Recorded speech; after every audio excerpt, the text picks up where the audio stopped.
Welcome to video 2 on Orange with a Black Stripe. Today, like I said on the previous videos, that we have guests.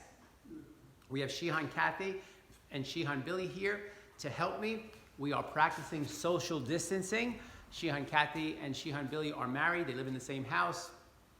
They have been quarantined for like 3 weeks, so was I. Self-quarantined just to stay away from the world.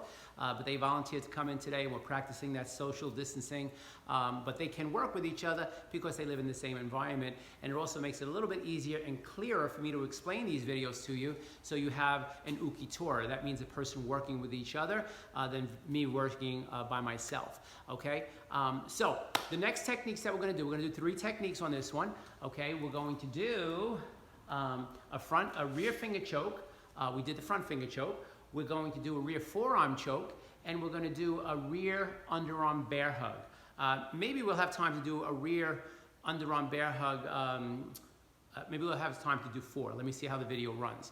Okay? But right now, I want to kind of get this up and running and give you a chance to witness both Shihan do the technique for you guys and for me to talk you through it and possibly help you learn this technique. So the first technique is a rear finger choke. Now the rear finger choke has a little bit less threat than the front finger choke because the windpipe is all the way over here. Now people could have big mitts and get to that windpipe. You still got to be conscious of it, but it's going to be a little bit harder for them to do as much damage as the front finger choke, but we don't want to discount the technique. So initially what we're going to do is, as the choke is put on, very similar to the first one, is we're going to bring that hand way up high. In this case, we're going to bring our right hand up high, and simultaneously, we're going to step with the same leg behind. Okay, so I'm going to come up here, and I'm going to step, and I'm going to grab underneath. Okay, now, understand something. When you watch them do it together, when that leg goes in between her 2 legs, it's going to put it into an off-balance stage. Then he's going to strike both high and low twice, and then he's going to finish off with what we call that Hadaka Jimmy, that choke that we learned earlier in one of the other videos. Okay, so let's watch. Okay, so the choke gets put on Shihan. He comes way up high. He goes around. He pins both hands, and now he's going to strike. High, low, high, low. Now he's going to turn Shihan Kathy, and right from here, go into Hadaka Jimmy. Now that technique could actually put you to sleep, okay? The next technique we're going to talk about is a forearm choke. This is scary for a lot of people because when we're attacked from the back, you can't see the person. The interesting thing about it being attacked from the back is that there's no anticipation. In other words, when a person is standing in front of us and wants to fight us, we can have a lot of thoughts that go through our mind, and we'll talk about how to calm those thoughts down at another time. But when a person attacks from the back, it happens quickly and we're not going to know it. So what we have to do in a video that I'll be posting today is that you have to learn to control your thoughts and calm your breathing down, kind of like the environment we're dealing with today. So when the choke gets put on you in this case, we gotta breathe out, get rid of some of that anxiety, settle out energy, and be able to do the technique. That's what training is all about. Like I said in the previous video, law enforcement, fire people, ambulances, thank God for all your services. We appreciate hospitals. They come to the rescue. They come there empowered and motivated. In today's environment, with today's world and economic situation, the stock market kind of goes down, but jiu-jitsu stock goes up. You got to be aware of your surroundings. You got to aware of people. People get desperate. People do silly things. So that's why these tapes are even more important, to learn how to defend yourself, learn how to protect yourself, because desperate people do desperate things. Okay? So forearm choke is the next technique. What we're going to do here is, as the forearm choke is put on you, is we're going to pin the hand right to the body. There's an Xing concept that I teach more in class that basically just means that when you press the hand into your body, it's hard for the person to pull up, and it will give you time to be able to do this technique. So we pin the hand to the body, we turn, we fire a strike up high, an elbow strike down low, and an elbow strike down, to the midsection, and then down low, and then we're going to turn, and you're going to watch them do that technique. Okay? So, forearm choke. The choke is put on. Notice how he pins the hand. He strikes high first, midsection, low, and high. Now watch the transactions of the hand.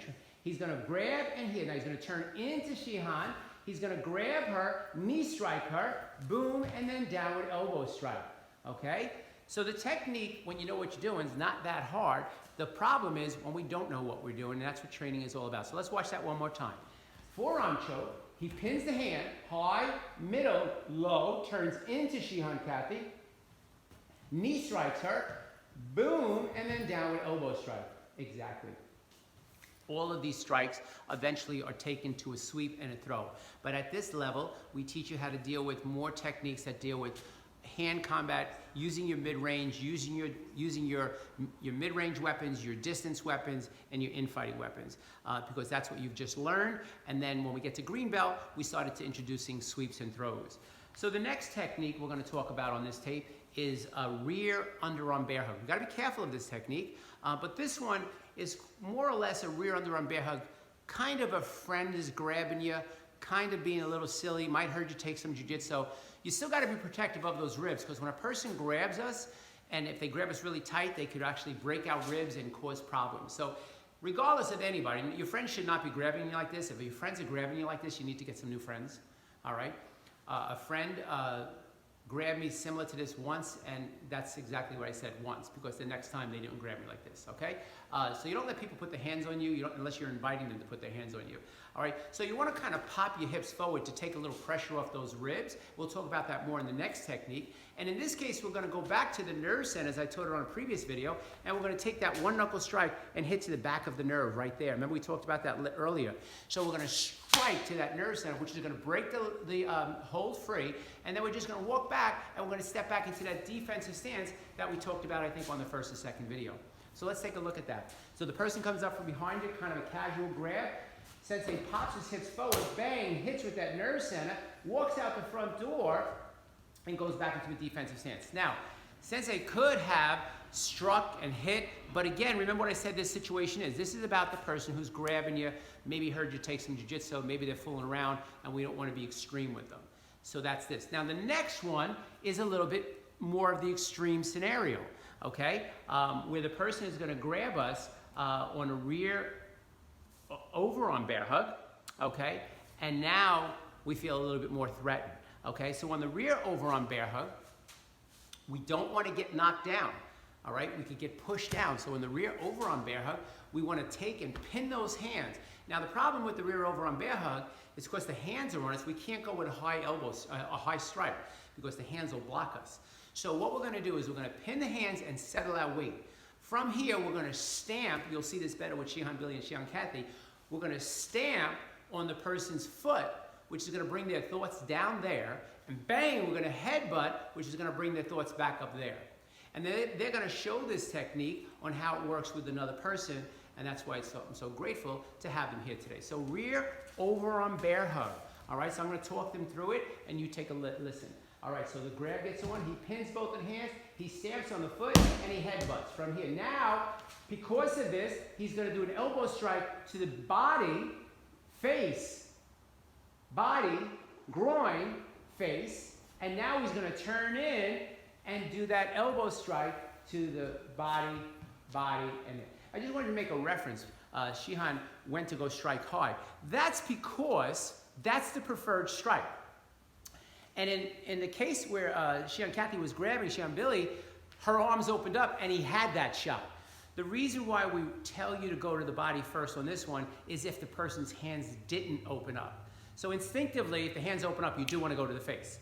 But we try to teach it in a way that wouldn't be obvious, all right? That the hands still remain there. So watching that one more time as the technique is put on, from here, she's not going to let go. He stamps on the foot, he headbutts, and now he does it out. So 1, 2, boom, and up. Now he comes in, turns, there's the knee strike, boom, and then a downward elbow strike finishes the person off. Notice that there's a lot of similarities here on how we finish a person off when we demonstrate the technique, because repetition is the mother of all skill, and that's what we're talking about. So far today, we've done, on this tape, we did rear forearm choke, we did rear underarm bear hug, kind of friendly, we did rear overarm bear hug, and we're going to stop there, and we're going to make another tape for the last 3 techniques on this category, all right? Like I always say, when we're attacked from the back, in one breath, we have no idea that we're going to be attacked from the back because we didn't see it coming. Well, in light of what's going on today, we didn't see it coming, okay? 3 weeks ago, we were going along our normal life and just living life. Now everything has changed. and maybe not for the worse. Right now it might seem like that. People's houses are cleaner. People are getting rid of garbage. The garbage men are having a hard time keeping up with all the garbage. People are cleansing their house. Who's ever up there looking down might have said, hey, that world's too dirty. We need to clean it up. We're going to become different people, stronger people, better people, smarter people after this is all said and done. So, like I say in every video, we only can deal with one day at a time. I want you to empower yourself. I want you to get up. Kids, make your bed. Pay attention to your parents. Do your chores. Do your schoolwork. Adults, same thing. The sad part is I hear liquor stores are real busy. I think that's sad because I don't think that we should be artificially stimulated. I think you should be finding things to do right now to make yourself a stronger, better person, so we never have to deal with this again. And if we have to deal with anything similar to this, we're going to be much more well-equipped because it's happened to us once. Stay positive, stay home, stay healthy, stay happy. Next video coming up. Remember, American Jiu-Jitsu Facebook, American Jiu-Jitsu LI Facebook group, or American Jiu-Jitsu LI YouTube. Thank you so much for tuning in. We got another video coming up for you. Have a great day. Bye.